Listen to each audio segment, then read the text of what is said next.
街の動物園は忙しい大変だそりゃ大変だ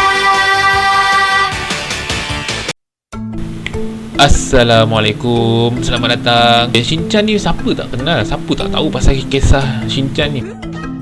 Memang nakal dia, memang memeningkan kepala. Kau apa-apa ada tau. Alah, kamu dah lukis ke? Mana? Ha? Apa benda ni? Kalau sebut papa je, jamban lebat kan? Jambang aja ke? Cik memeningkan kepala cikgu dia, kawan-kawan dia. Bukan tu saja, jiran ke, orang lain ke, orang luar pun memang pening kepala dengan perangai dia yang kelakar dan comel tu. Tapi korang tahu tak, sebenarnya ada kisah di sebalik cerita Shinchan ni.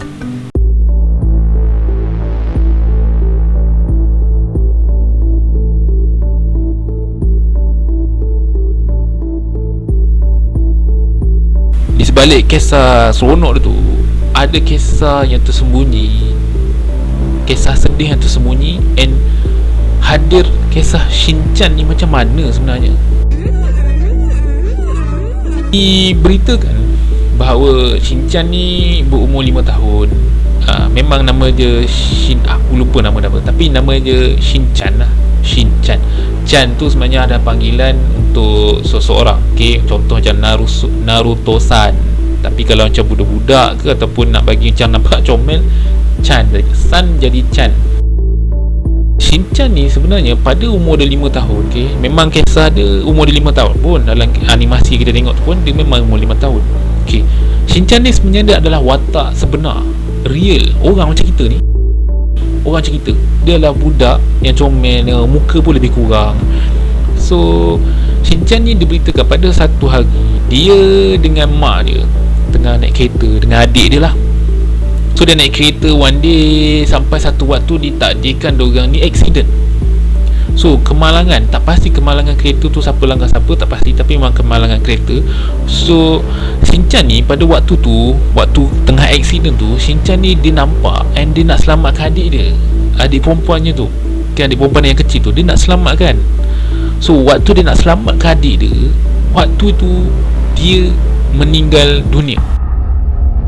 Dia terkorban pada waktu tu. Adiknya dan juga mak dia selamat. So waktu tu mak dia Misai ni dah agak sedih lah. Sedih anak kan, anak dia baru 5 tahun, nakal comel macam tu. So meninggal, mak dia sedih. Mak dia sangat sedih. Yelah, adik dia selamat, dia tak selamat. Mak dia tak boleh accept anak dia meninggal. Shinchan ni meninggal, dia tak boleh accept. Berhari-hari dia meratapi anak dia, sampaikan, and mak dia tak boleh nak terlalu terima. So mak dia ambil crayon, lukis gambar Shinchan.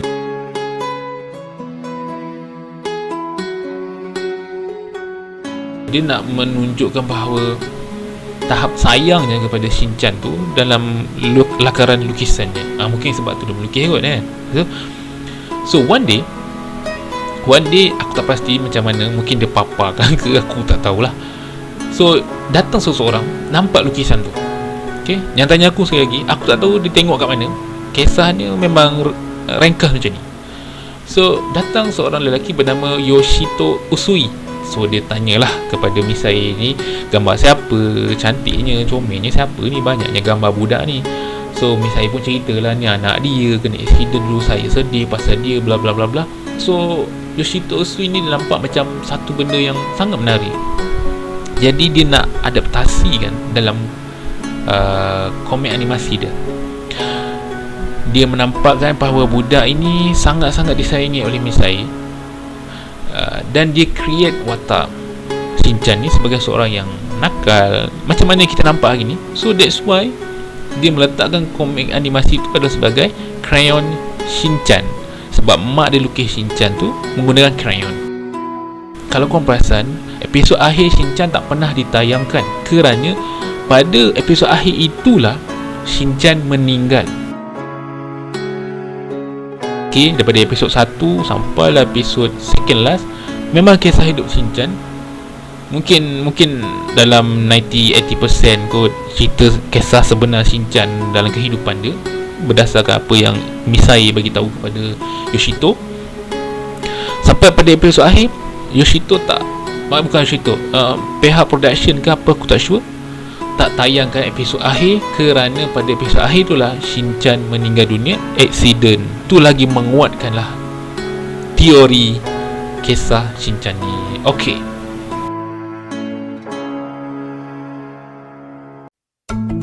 okey korang, itu adalah bahagian yang pertama. Aku tak cakap lah ini kisah sebenar. Okey, nampak trik kat situ. Macam biasa, kalau korang tengok video aku pasal kisah Nobita, kisah Shin-chan ni pun ada kisah balasnya juga. Adalah datang teori, ataupun aku boleh katakan mungkin fakta, mengatakan bahawa cerita Shin-chan ini yang diberitahu tadi, kisah sebenar adalah hoax semata-mata, palsu semata-mata, tak wujud pun kisah tu. Mengarut, jumpa kat jambatan tu, aku tak tahulah, isap gam lebih. Okey, yang pertama, kisah Shin-chan ni sebenarnya, kisah Shin-chan ni, karakter Shin-chan ni adalah karakter spin-off daripada manga komik yang bertajuk Darakuya Store Monogatari. Okey, yang mana Yoshito Usui ni sendiri juga melukis, dia lukis juga. Okey, and watak dalam tu nama dia Shinosuke Nikaido Shin-chan. Okey, nama dia Shinosuke Shin, ayat first tu Shin-chan. Kalau korang tengok, memang rupa dia pun macam Shin-chan lah, kartun dalam komik tu. So Yoshito ni dia buat balik karakter tu dalam cerita yang lain pula, iaitu Crayon Shin-chan. Lepas tu macam mana pula dengan kisah orang cakap kenapa tak ada episod last tu ditayangkan? Betul tak? Sebab pelukis manga ni, Yoshito Usui ni, dia meninggal dunia. Okey, dia meninggal dunia pada 11 September 2009.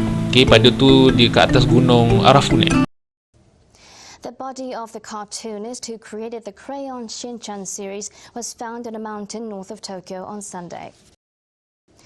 Police say the body of Yoshito Usui was found at the foot of a 100-meter cliff on Mount Arafune. The 51-year-old left his home in Saitama Prefecture 10 days ago, saying he planned to visit Mount Arafune in Gunma Prefecture. Police believe Usui died on the afternoon of the day he left home. So that's why lah tak ada episod akhir. Cerita Shin-chan tu tak ada episod akhir sebab pelukis dia dah meninggal.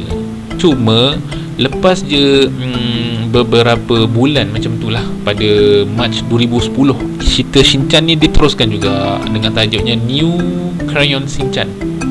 So dia sambungan juga. Mungkin dia punya junior lah yang sambung legasi dia buat cerita Shin-chan. So maksudnya bukanlah tak ada episod akhir, pelukisnya dah meninggal, so tidak ada episod akhir, cuma disambung dengan tajuk yang baru tapi watak yang sama. Satu lagi, kalau korang fikir, tak ada claim mana-mana pihak pun, daripada pihak production ke, ibu Shin-chan yang kita cerita tadi tu ke, dari Yoshito Usui sendiri pun waktu dia hidup pun tak pernah pun claim bahawa cerita ni cerita betul. Sajalah aku nak beritahu pasal cerita Shin-chan ni. Semoga bermanfaat. Manfaat dari segi maksudnya secara indirectly adalah kajilah apa yang kita dapat. Walau benda tu sesimpel mana pun, kau kajilah. Jangan terus ambil, jangan terus tolak. Terima. Boleh jadi kita tolak tu benda tu bermanfaat, benda betul, ataupun boleh jadi kalau kita terima benda tu tak betul. So lebih baik kita kaji supaya kita boleh jadikan dia ilmu, sampaikan pula kepada orang lain, insya-Allah. Okey. Terima kasih. Kita jumpa lagi insya-Allah. Jangan lupa like, subscribe and share. Terima kasih. Assalamualaikum.